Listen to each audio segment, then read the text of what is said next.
Quand cela arrivera-t-il et quel sera le signe de ton avènement et de la fin du monde?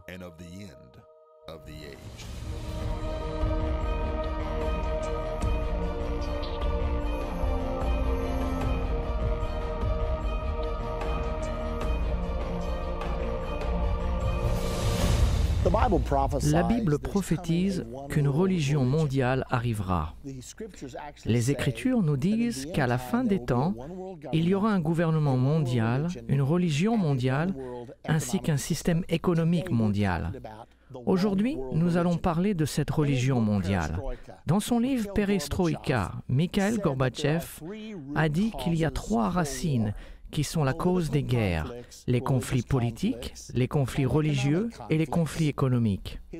La solution qu'il a proposée est un gouvernement mondial, un système religieux universel et une économie mondiale. Il a proposé donc la même chose que la Bible prophétise. Regardons aujourd'hui sur cette religion mondiale. Nous avons déjà parlé dans les leçons précédentes au sujet du gouvernement mondial. Nous avons parlé du système économique, appelé la marque de la bête. Aujourd'hui, nous allons examiner l'arrivée de la religion mondiale. C'est dans le chapitre 13 au verset 15 de l'Apocalypse. Vous le savez peut-être que le 13e chapitre d'Apocalypse est entièrement consacré aux événements de la fin des temps. Le verset 1 à 8 sont consacrés au gouvernement mondial, les versets 11 à 14 sont consacrés au système religieux mondial et aux dirigeants de ce système, le faux prophète, et les versets 16 à 18 traitent le système économique mondial, la marque de la bête. Donc regardons au verset 15 d'Apocalypse 13. Et il lui fut donné d'animer l'image de la bête, parlant de l'Antichrist, afin que l'image de la bête parle et qu'elle fasse que tous ceux qui n'adoraient pas l'image de la bête soient tués. Vous pouvez voir que ce nouvel ordre mondial de la fin des temps contiendra un élément d'adoration. Nous ne savons pas exactement quelle forme il prendra. Cela pourrait être simplement un regroupement des fois. Votre religion est aussi bonne que ma religion, je respecte la vôtre, vous respectez la mienne. L'objectif final est de supprimer les conflits religieux.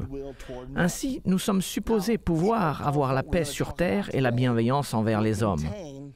L'une des parties que nous allons parler aujourd'hui contient l'histoire la plus étonnante jamais racontée. Comment Mikhail Gorbatchev et le pape Jean-Paul II ont secrètement planifié la chute du mur de Berlin et la naissance du nouvel ordre mondial. Ceci va absolument vous étonner. Cependant, avant d'entrer dans les détails, nous devons découvrir de quel côté cette puissante organisation, l'Église catholique romaine, se trouve. Il y a plusieurs déclarations faites par les derniers papes qui nous donnent un bon aperçu du rôle joué par l'Église catholique romaine dans l'établissement de ce gouvernement mondial qui a été prophétisé. Et il est très intéressant de voir ce que disent réellement les papes, car l'Église catholique romaine comprend 1 milliard de personnes et beaucoup croient qu'il parle aussi pour les protestants qui sont, eux, 1,1 milliard. Ainsi, si vous mettez ensemble les protestants et les catholiques, vous avez 1/3 de la population mondiale. Donc, ce que l'Église catholique romaine divulgue et ce qu'elle représente sont très importantes. Prenons donc les déclarations des 5 derniers papes et regardons ce qu'ils ont dit avec leurs propres mots au sujet du gouvernement mondial.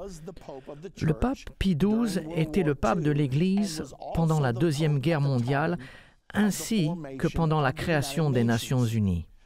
Cette citation est extraite de la publication Vital Speeches of the Day du 15 décembre 1959. L'article était « Un héritage au fédéralisme mondial », au gouvernement mondial. Le fédéralisme mondial est une autre appellation pour le gouvernement mondial. Le pape Pie XII a encouragé un effort pour la paix sur 3 niveaux. La réaffirmation du besoin d'un ordre mondial supranational, ce qui signifie un ordre mondial traversant les frontières nationales. Deuxièmement, d'accepter les Nations Unies, mais en faisant des efforts constants afin de les affirmer. Troisièmement, d'encourager une totale coopération avec chaque agence qui encourage l'amitié internationale. Continuant dans l'article sur l'héritage au fédéralisme mondial, le pape Pie XII s'est montré comme un internationaliste imperturbable. Quand vous entendez qu'une personne publique ou un dirigeant spirituel est un internationaliste, c'est une indication qu'il est un adepte au gouvernement mondial. Le pape Pie XII désirait, cherchait et priait pour une organisation politique mondiale avec un esprit fédéraliste. Voici ce que le pape Pie XII a dit. Les catholiques, par-dessus tout, doivent réaliser qu'ils sont appelés à surmonter chaque vestige de l'étroitesse nationaliste. Notez la phrasologie employée ici. Étroitesse nationaliste. Ce n'est pas bien, n'est-ce pas? Si vous êtes une personne bornée et fermée d'esprit, c'est ce qui est insinué ici. Donc, si vous croyez toujours au nationalisme et non au gouvernement mondial, le pape Pie XII nous a invités à surmonter chaque vestige de l'étroitesse nationaliste. Il continue en disant « Les catholiques ont le devoir d'insister sur la ratification du pacte du génocide ». Maintenant, qu'est-ce que le pacte du génocide? Vous devez savoir que les États-Unis sont maintenant inscrits au traité du génocide. Le traité du génocide nous vient des Nations Unies et n'a pas été accepté pendant de nombreuses années par le gouvernement des États-Unis. Mais le 11 novembre 1988, le président Reagan a signé ce traité du génocide et le Sénat l'a ratifié le 9 décembre de la même année. Quelle est donc l'importance du génocide? Pourquoi le pape Pie XII insisterait-il sur l'obligation des catholiques de soutenir le traité du génocide? Vous devez savoir ce qu'est un génocide. Et la plupart d'entre nous pensent savoir ce que c'est. C'est quand on essaie d'éliminer une religion, une race ou une certaine orientation sexuelle.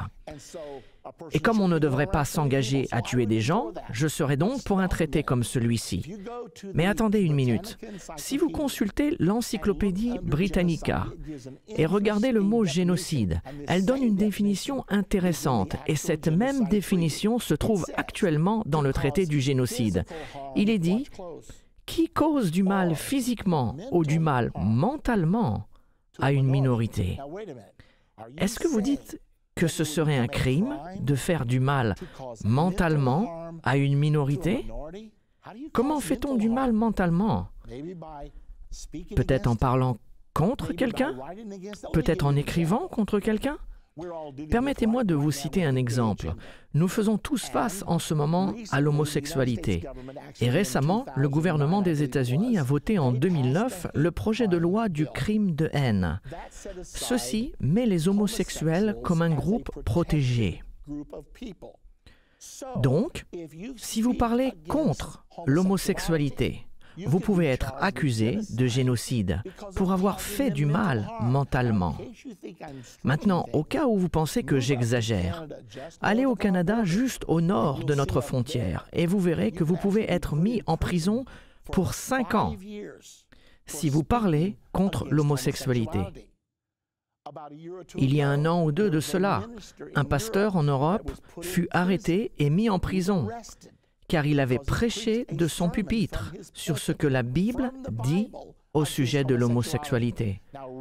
Maintenant, en réalisant que c'était un problème potentiel pour le projet de loi voté aux États-Unis, ils ont exempté les gens qui s'opposent à l'homosexualité pour des raisons religieuses. Mais ils n'ont pas accordé cette exemption à tout le monde. Ainsi, quand nous parlons du génocide, nous parlons du contrôle de ce que vous dites, de ce que vous croyez et de ce que vous pensez. Que devient la liberté d'expression dans tout cela? Il faut donc laisser un peu de liberté d'expression, car le génocide est une mauvaise chose. Mikhail Gorbatchev, dans son livre Perestroïka, à la page 231, a résumé ce qui doit se passer pour obtenir une sécurité mondiale. Il a même envoyé une copie à tous les chefs d'État de l'époque. Et il a dit, « Nous devons extirper tous les génocides, l'apartheid et l'exclusivité religieuse. » Intéressant. Tout d'abord, extirper. Quel terme intéressant. Il signifie exterminer. Nous devons exterminer tous les génocides, ce qui veut dire faire du mal mentalement, de l'apartheid et de l'exclusivité religieuse. Une autre phrase intéressante dont nous ne parlons pas beaucoup, mais M. Gorbatchev la met dans la même catégorie que le génocide. Donc, que signifie l'exclusivité religieuse? C'est quand vous dites que votre religion est vraie et que toutes les autres religions sont fausses. Par exemple, Jésus a dit, « Si vous ne croyez pas que je suis le Messie, vous mourrez dans vos péchés. » Ainsi, Jésus serait considéré comme religieusement exclusif. La Bible nous dit également au sujet de Jésus qu'il n'y a de salut en aucun autre, car il n'y a sous le ciel aucun autre nom qui ait été donné parmi les hommes par lequel nous devions être sauvés. C'est la raison pour laquelle nous voyons des guerres en ce moment dans le monde au sujet de l'emploi du nom de Jésus. Ça leur est égal si vous priez au nom de Dieu. Ils ne vont pas supprimer toute la religion, mais ils ne veulent pas que vous utilisiez le nom. Notre armée a maintenant interdit nos chapelains de prier au nom de Jésus. Si vous êtes appelés à prier en public, on vous demande d'éviter de prier au nom de Jésus. Pourquoi? Car ils savent que le christianisme est une religion exclusive. Donc si vous êtes un chrétien et vous suivez les enseignements de Jésus-Christ, vous serez coupable d'exclusivité religieuse. Et M. Gorbatchev a dit, nous devons l'arrêter. Et il la met dans la même catégorie que le génocide. Y a-t-il une chance qu'un jour, vous et moi, nous pourrions passer en jugement pour exclusivité religieuse? M. Gorbatchev a dit, il faut l'extirper. Et oui, la réponse est que vous pourriez être accusé par le pacte du génocide pour avoir fait du mal mentalement à une personne. Maintenant, parlons de l'interdiction de l'exclusivité religieuse. Est-ce que cela se passe réellement? Eh bien, le 28 juin 2000, en France, un article du Washington Times disait ceci. Il y avait une proposition française qui visait le prosélytisme. Il proposait jusqu'à 2 ans de prison pour toute pression excessive dans le but d'essayer de convertir quelqu'un. Maintenant, dites-moi, qu'est-ce qu'une pression excessive? Si vous invitez quelqu'un à votre église une fois, est-ce que cela est permis? Et si vous l'invitez plus d'une fois, disons 2 ou 3 fois? J'ai demandé à une personne qui était adepte de cette pensée, et voici sa réponse. Oui, si vous leur demandez une fois et qu'ils ne veulent pas y aller, et que vous leur redemandez, cela deviendra une pression excessive. Nous parlons d'une loi en France passible de 2 ans de prison pour ce crime nébuleux, d'employer la pression excessive afin de convertir quelqu'un à votre religion. De plus en plus de nations dans le monde adoptent des lois contre le prosélytisme. La plupart des pays musulmans ont depuis longtemps des lois anti-prosélytisme. Donc la question est la suivante. Est-ce que l'exclusivité religieuse est un crime de haine? Nous avons besoin de le savoir. Donc, revenons aux citations de nos papes au sujet du gouvernement mondial. Nous avons déjà regardé le pape Pie XII. Il a quitté ses fonctions en 1958 et le pape Jean XXIII lui a succédé. Il a été connu comme le pape bien-aimé. Tout le monde l'aimait bien. Il a publié une encyclique dans le Look Magazine du 2 juillet 1963. L'encyclique était « Pacem in terris », ce qui signifie « paix dans le monde » ou « paix sur la terre ». Avec son appel aux Nations Unies à devenir plus égales à l'importance et à la noblesse de ses tâches. l'encyclique du pape a plaidé pour la création d'un gouvernement mondial, avec toute la puissance de sa meilleure preuve théologienne sur l'existence de Dieu. Ces mots ne sont pas les miens, je suis en train de les lire dans le Look Magazine. Dans le langage du Vatican, Pacem in Terris, ou la paix sur terre, appelle le gouvernement mondial une autorité publique, mais le définit comme ayant la puissance universelle et doté des moyens appropriés pour la poursuite efficace du bien commun. Le pape a soutenu qu'un tel gouvernement devait être créé car toutes les nations deviennent maintenant interdépendantes. Un appel à l'action par le pape Jean XXIII, remontant aux années 1958 à 1963, pour un système de gouvernement mondial. Maintenant, souvenez-vous ce que nous faisons aujourd'hui. Nous prenons du temps pour prouver que tous les papes des temps modernes ont été des croyants et des initiateurs de l'établissement du gouvernement mondial. Que vous pensiez que c'est une bonne ou une mauvaise chose, je veux tout simplement que vous compreniez où cette puissante organisation, l'Église catholique romaine, se situe. Avant la fin, nous vous montrerons par les Écritures qu'il y aura une union entre la politique et la religion pour former ce système de gouvernement mondial prophétisé, et vous saurez qu'elle est bien plus avancée que ce que nous pensons. Notre prochain pape est le pape Paul VI. Son encyclique s'appelle Populorum Progressio. Il a été publié le 26 mars 1967. Voici ce qu'il a dit. « Qui peut ne pas voir le besoin et l'importance de la réalisation progressive d'une autorité mondiale capable de prendre une mesure efficace sur le plan judiciaire et politique ? Les délégués aux organismes internationaux, fonctionnaires, membres de la presse, professeurs et éducateurs, vous devez tous réaliser que vous avez votre rôle dans la formation d'un nouvel ordre mondial. Le pape Paul VI, il a quitté ses fonctions en 1978. Son successeur, le pape Jean-Paul I, a régné seulement 33 jours, puis il fut assassiné. Nous n'avons donc pas d'écrit de sa part, mais nous aurons beaucoup à dire sur son assassinat plus tard. Et nous arrivons ainsi au pape Jean-Paul II, l'un des papes les plus populaires des temps modernes. Il a appelé à un nouvel ordre mondial, tout comme les autres. Ceci vient de la presse du Vatican du 2 janvier 2004 et a été publié par CNN. Le pape Jean-Paul II a accueilli ce jeudi le Nouvel An avec un nouvel appel pour la paix dans le Moyen-Orient ainsi qu'en Afrique, et la création du nouvel ordre mondial basé sur le respect de la dignité de l'homme et de l'égalité parmi les nations.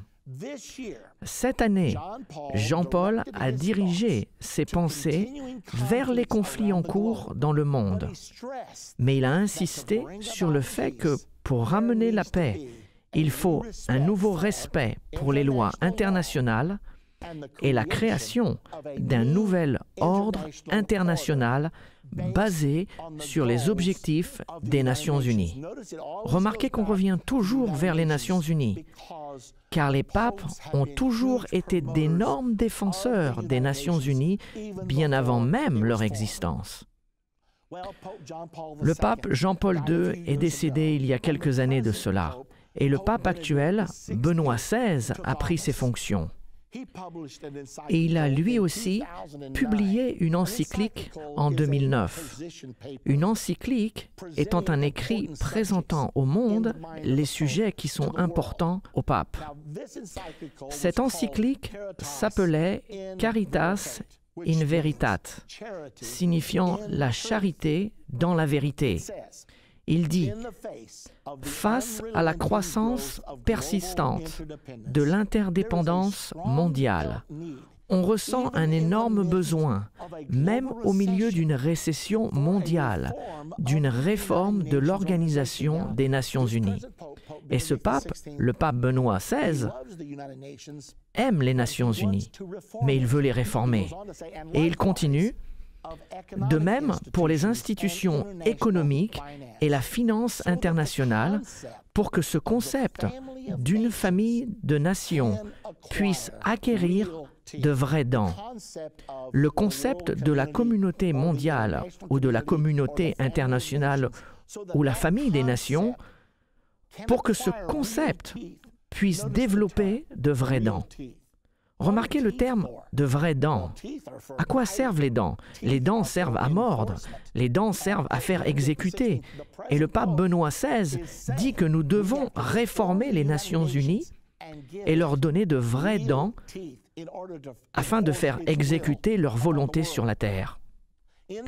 Dans son encyclique, le pape Benoît XVI continue en disant « Pour contrôler l'économie mondiale, pour restimuler les économies frappées par les crises, pour éviter tout déclin de la crise actuelle et de ces déséquilibres qui en résulteraient, pour réaliser le désarmement total, la garantie de nourriture et la paix.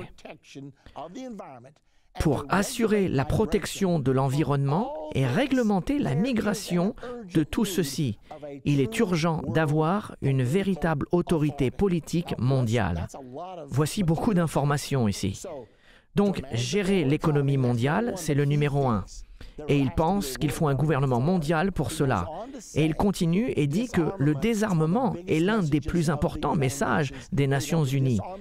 Elles veulent désarmer le monde de sorte qu'il n'y ait plus d'armes pour tuer, donc plus de guerre. Toutefois, ils veulent que les Nations Unies aient quand même une armée à eux. Et personne ne semble se demander que se passera-t-il si toutes les armes disparaissent et que seules les Nations Unies sont armées. Qu'est-ce qui se serait passé si Adolf Hitler avait pris le contrôle du système du gouvernement mondial avec la seule armée restante? Nous avons détruit l'équilibre des pouvoirs qui pourraient empêcher un tel scénario. On dit que cela n'arrivera pas, cependant la Bible nous dit que c'est exactement ce qui va se passer.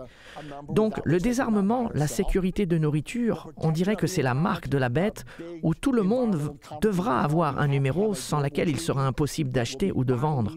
La protection de l'environnement, de grandes conférences sur l'environnement sont en cours. Nous devons avoir un traité mondial qui lira et forcera le monde contre le réchauffement global. La réglementation de la migration, un autre problème que nous avons, le problème de l'immigration. Et il dit que cette autorité de gouvernement mondial, les Nations Unies, est la réponse. Il y a un besoin urgent pour une véritable autorité politique mondiale. Et une véritable autorité politique mondiale signifie simplement un gouvernement mondial. Pierre Boillon, évêque de Verdun en France, l'a résumé probablement le mieux avec la plus grande franchise. Ceci est un extrait du livre « Le Concile et le futur » par Mario Vangali. Le 8 octobre 1965, M. Boillon a dit « Par conséquent, nous devons accentuer la grande responsabilité morale afin d'autoriser une autorité internationale à empêcher les guerres. Le monde entier doit se rendre compte que si cet établissement, les Nations Unies, doit entrer en vigueur, chaque nation doit renoncer à sa souveraineté ultime pour cette autorité universelle. » Vous aimez cette idée? Toutes les nations se débarrassent de leur souveraineté. Nous avons donc un gouvernement mondial. Et il continue en disant « Ceci est une obligation. Si les nations, si les chefs d'État, si l'opinion publique n'acceptent pas cette renonciation, alors, en réalité, ils votent pour la guerre malgré leurs beaux discours. Ils votent pour la guerre malgré leurs beaux discours sur la paix. » Nous avons donc examiné toutes ces citations pape après pape. Le pape Pie XII, le pape Jean XXIII, le pape Paul VI et Jean-Paul II, ainsi que le pape actuel, le pape Benoît XVI. Puis Pierre Boillon, l'évêque de Verdun en France. Ils chantent tous la même chanson. Nous devons avoir un gouvernement mondial et il nous le faut dès maintenant. Où est-ce que tout cela va nous amener? La Bible nous dit qu'un gouvernement mondial arrive, mais elle nous dit également qu'une religion mondiale va coopérer avec ce gouvernement mondial. Nous pouvons voir la plus grande religion sur Terre, le christianisme, étant représenté par le pape, et il est considéré comme la tête du christianisme. Et il y initie avec ferveur un gouvernement mondial. Dans la prochaine partie de notre leçon, nous allons étudier au sujet de la relation spéciale entre le pape Jean-Paul II et Mikhaïl Gorbatchev, et comment, ensemble et secrètement, ils ont œuvré en coulisses pour réaliser la chute du mur de Berlin et la fin de la guerre froide. Mesdames et messieurs, je ne vais pas simplement spéculer, mais je vais vous présenter des documents à l'appui. Je vais vous donner citation après citation, afin que vous puissiez voir que le pape Jean-Paul II et Mikhaïl Gorbatchev se sont rencontrés et ont planifié 10 ans avant la chute du mur de Berlin. Et vous verrez comment tout a culminé le 9 novembre 1989. Vous ne voulez pas manquer la prochaine partie de notre leçon. Dans notre dernière partie de Comprendre la fin des temps, nous avons regardé le rôle crucial que les 5 derniers papes ont joué en établissant un gouvernement mondial prenant naissance à travers la mondialisation. Dans cette partie, nous apprendrons au sujet de la relation secrète entre Mikhaïl Gorbatchev et le pape Jean-Paul II. Nous verrons comment ils ont travaillé ensemble pour faire tomber le mur de Berlin et acheminer le nouvel ordre mondial. Il s'agit de l'une des histoires les plus étonnantes qui se soit passée. Rappelez-vous, quand nous disons le nouvel ordre mondial, c'est juste un autre nom pour le gouvernement mondial prophétisé dans la Bible pour la fin des temps. Retournons en arrière dans l'année 1917. C'est en 1917 que la révolution bolchevique a pris le pouvoir sur l'Union soviétique. La révolution bolchevique a continué en Union soviétique jusqu'à la Deuxième Guerre mondiale.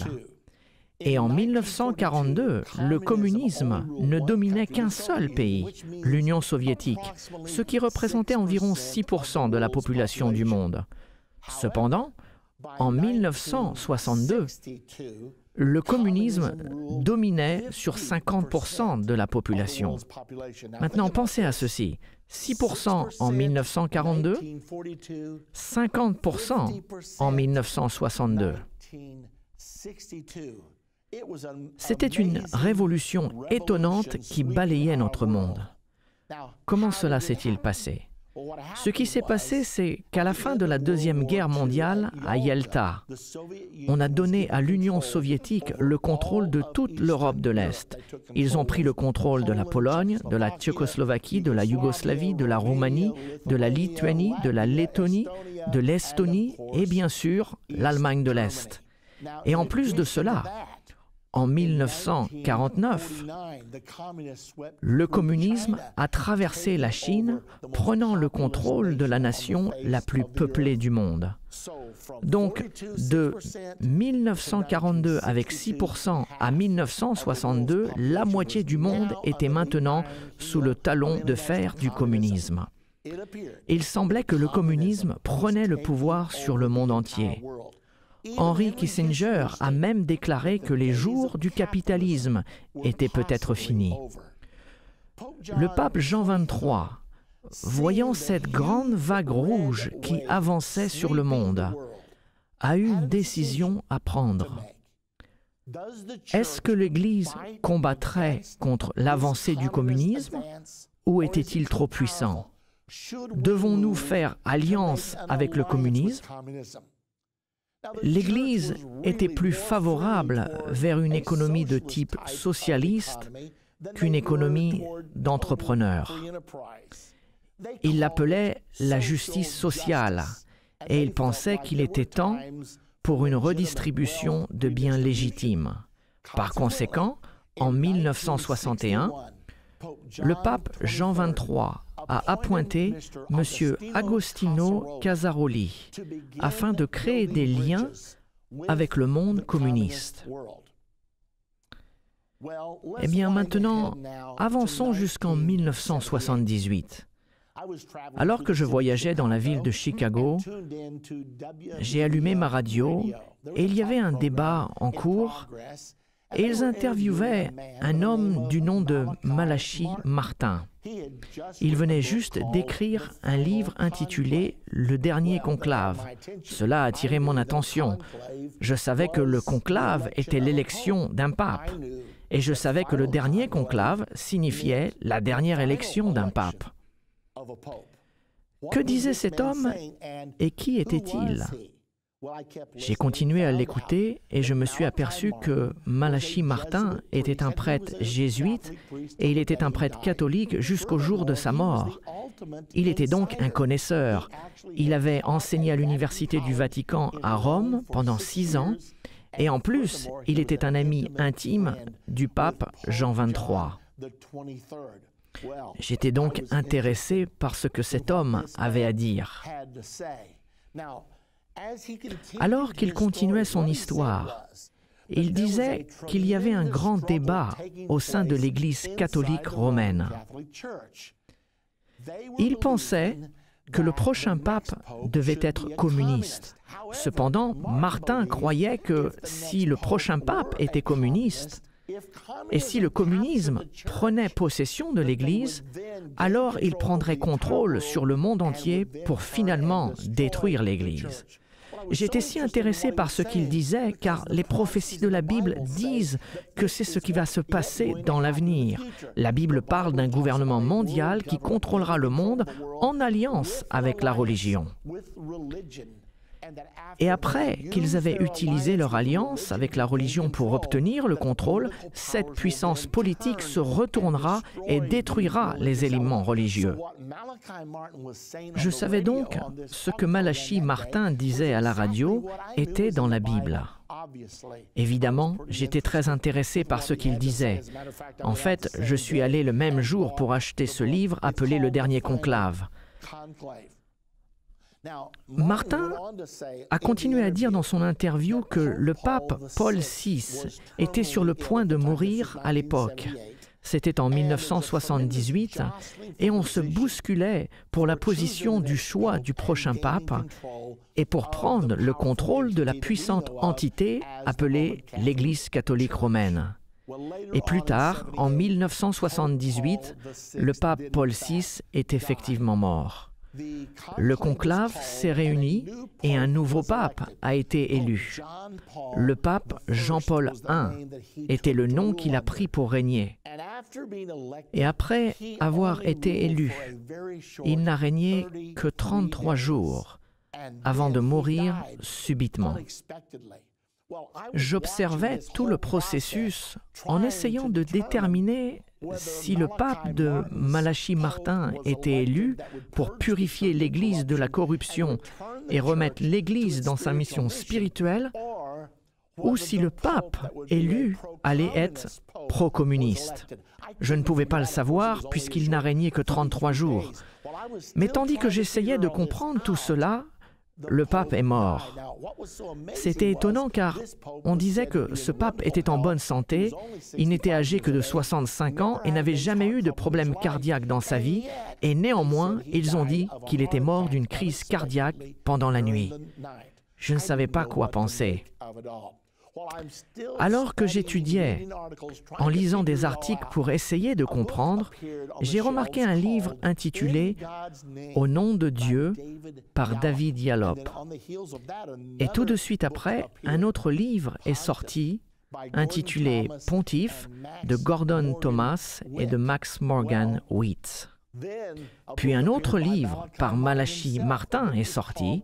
Ce livre était intitulé « Le Vatican ». Tous ces livres s'accordaient pour dire que le pape avait été assassiné et ils donnaient des preuves très convaincantes. Dans son livre « Le Vatican », Malachi Martin a dit qu'il avait été assassiné. Puis, je l'ai invité dans notre émission de radio « Politique et religion » et je lui ai demandé de but en blanc « Monsieur Martin, Est-ce que le pape Jean-Paul I a-t-il été assassiné?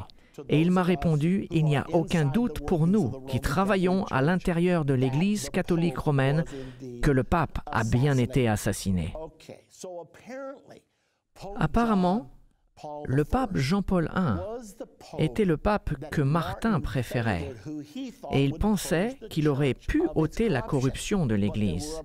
Mais il y avait des forces dans l'Église qui étaient déterminées et ils étaient si près de prendre le contrôle de l'Église qu'ils n'allaient pas permettre à Jean-Paul I de tout gâcher.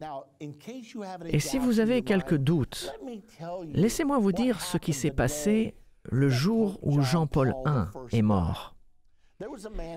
Il y avait un homme responsable de la Banque du Vatican. Son nom était Paul Marcinicus. Il était accusé de beaucoup de corruption, si importante que le gouvernement italien a donné l'ordre de l'arrêter. Imaginez-vous, arrêter le banquier du Vatican. Il a évité son arrestation en restant à l'intérieur des murs du Vatican. Vous savez probablement que le Vatican est un État souverain par lui-même et le gouvernement italien n'était pas autorisé à entrer pour exécuter cette arrestation. Ainsi, il a évité l'arrestation. Eh bien, le pape Jean-Paul I avait ordonné que Paul Marcinicus ne soit plus responsable des milliards d'euros de la Banque du Vatican. Et ce même jour, il a demandé qu'une sanction soit donnée au puissant archevêque de Chicago, le cardinal Cody. Il a été dit 2 ou 3 ans auparavant que Cody avait détourné de l'Église 1,3 million de dollars pour une femme en Floride. Quand cela est devenu public, il a dit qu'elle était une cousine éloignée qui avait besoin d'aide. Cependant, après une petite investigation journalistique, il s'est révélé qu'elle était une amie du cardinal Cody. Sachant cela, le pape Jean-Paul I a ordonné la destitution de Marcinicus le jour même et a sanctionné le cardinal Cody. Mais aucun de ces ordres n'a été réalisé. Au lieu de cela, le pape est mort cette même nuit. Il était donc temps pour un autre pape. Tous les prélats sont revenus à Rome pour aller à la chapelle Sixtine. Et quand la fumée est sortie de la cheminée de la chapelle Sixtine, ce qui est le signal qu'un nouveau pape est élu, l'annonce était faite « Karol Wojtyła de Pologne ». Et tout le monde a dit « Qui est-il » Il a pris le nom de pape Jean-Paul II pour régner. Maintenant, ce pape était le plus jeune pape élu depuis 154 ans. Il était le premier pape non italien depuis 455 ans. C'était un choix révolutionnaire car normalement les papes viennent d'Italie, car l'Église était appelée l'Église catholique romaine. Mais il est devenu le premier pape non italien depuis 455 ans. Mais voici la chose la plus importante. Il était le premier pape à venir d'un pays communiste de toute l'histoire de l'Église catholique romaine. Et la chose qui l'a rendu célèbre était qu'il a présidé en Pologne l'Église sous le communisme pendant 45 ans. Et l'Église a non seulement survécu, mais elle a prospéré sous cette organisation, cette alliance entre le catholicisme et le communisme.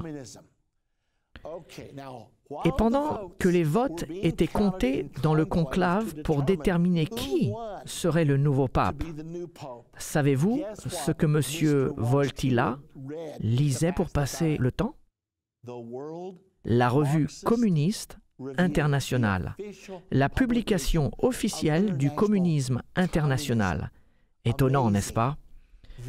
Puis, dans la première année de son règne, il est allé aux Nations Unies pour donner un discours. Et durant son discours, il a souhaité une redistribution massive des richesses, ce qui est tout simplement la base de la plateforme du communisme.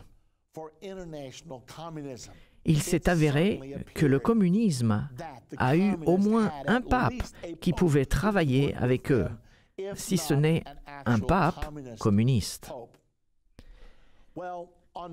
Et à la page 560 de son livre « Le Vatican », il est intéressant de voir les choses que Malachi Martin avait à dire sur ce pape.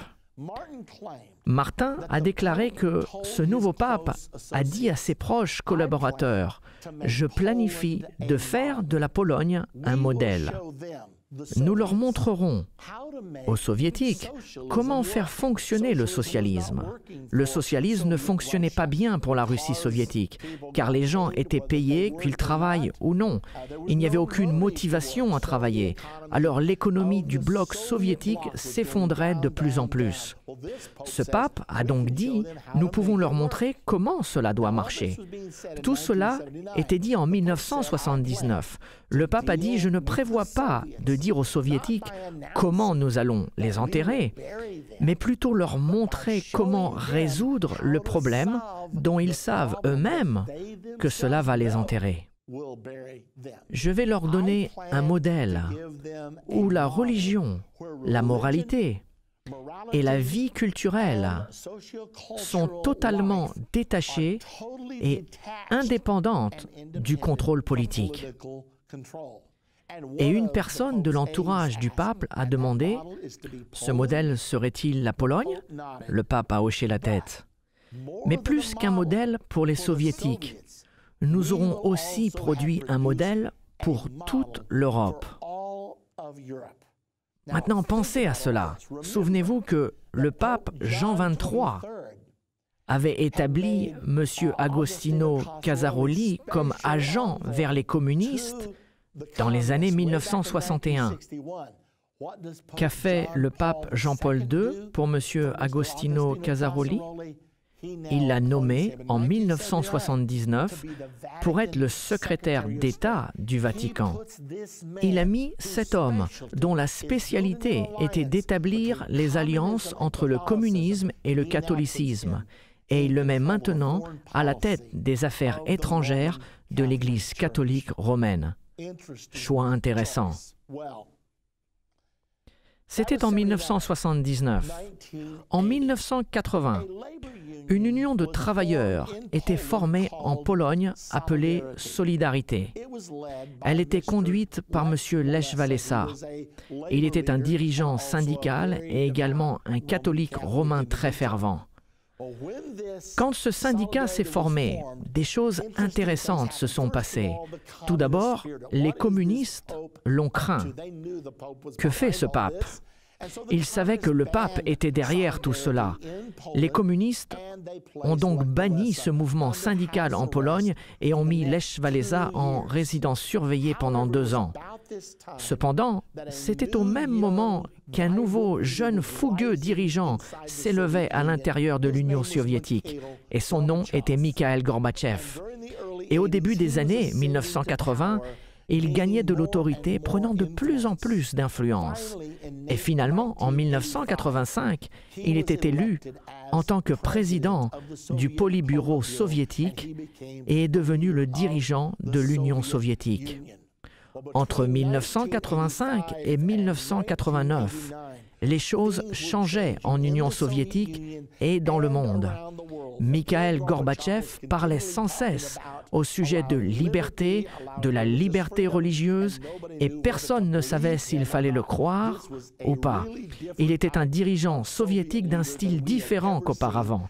Et finalement, en 1989, n'oubliez pas qu'Agostino Casaroli travaillait dans l'ombre en tant que secrétaire d'État du Vatican et il établissait toujours des relations avec le monde communiste.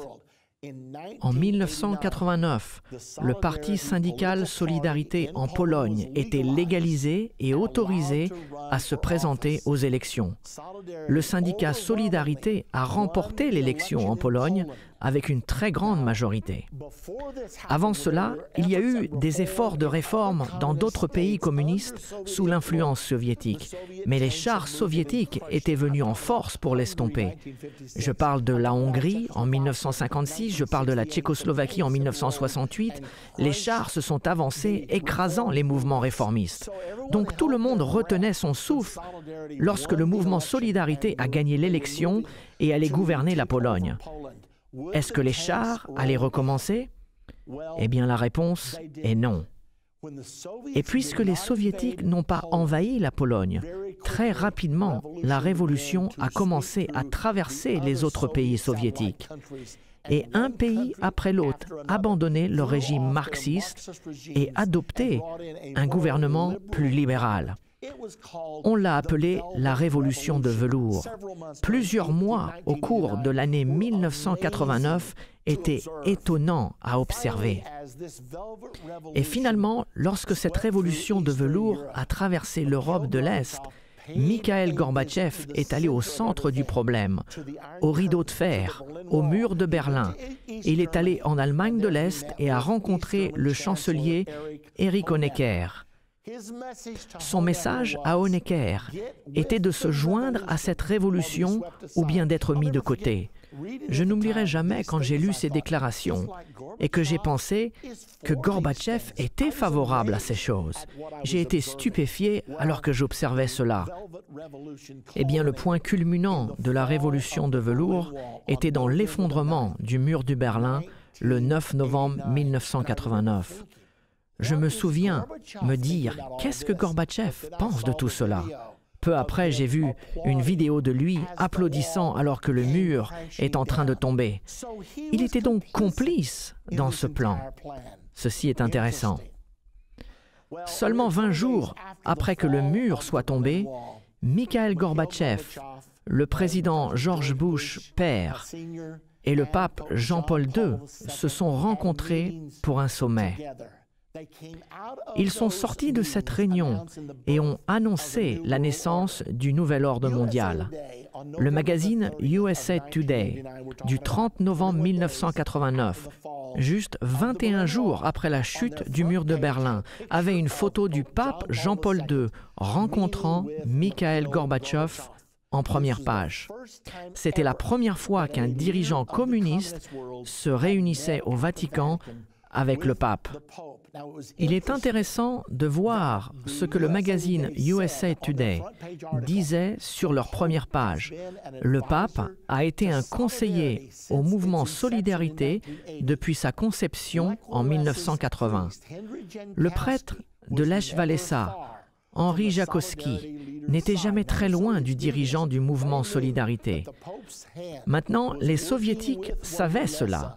Ils savaient que la main du pape travaillait avec celle de Lech Walesa au travers de son prêtre, Henri Jakowski. Cet article a même montré une photo du pape avec M. Gorbatchev ensemble.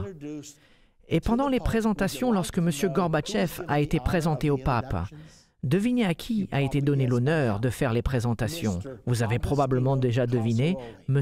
Agostino Casaroli. Nous voici en 1961 recevant pour but de construire des liens entre le catholicisme et le communisme. Et maintenant, le voici introduisant fièrement le pape Jean-Paul II à Mikhaïl Gorbatchev.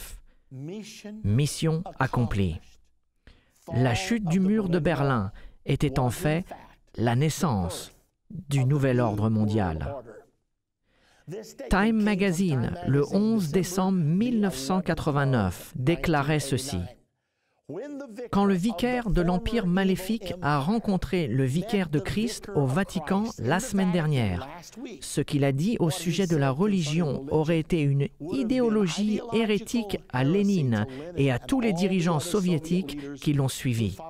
Mikhaïl Gorbatchev a dit au pape Jean-Paul II, « Nous avons changé notre attitude sur certaines choses, notamment la religion.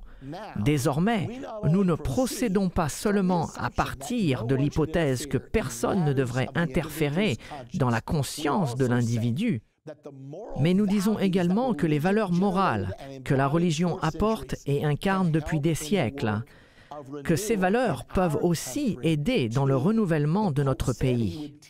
Le pape a dit qu'il enseignerait cela aux communistes. Il semblerait qu'il a bien réussi. Il continue en disant « Il semblerait que M. Gorbatchev, pour des raisons pragmatiques ou autres, soit devenu un croyant dans la capacité qu'a la religion à motiver le peuple soviétique à sortir leur pays de ce marasme économique. » C'est exactement ce que le pape a dit qu'il ferait à la page 560 du livre Le Vatican. Et il a dit cela en 1979. Et nous voici 10 ans après.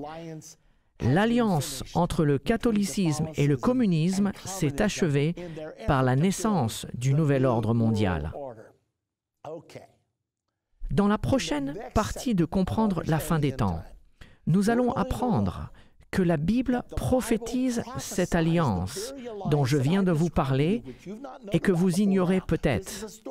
C'est une histoire qui n'a jamais été dite. La Bible prophétise cette alliance entre le catholicisme et le socialisme. Nous entendons aujourd'hui le pape Benoît XVI nous parler au sujet de la justice sociale, ce qui est un autre mot pour le socialisme. Nous allons également apprendre des Écritures. Dans notre prochaine partie, nous allons apprendre où cette union entre la religion et le socialisme nous amènera, juste avant l'avènement de Jésus-Christ sur terre. Donc, ne manquez pas notre prochaine partie.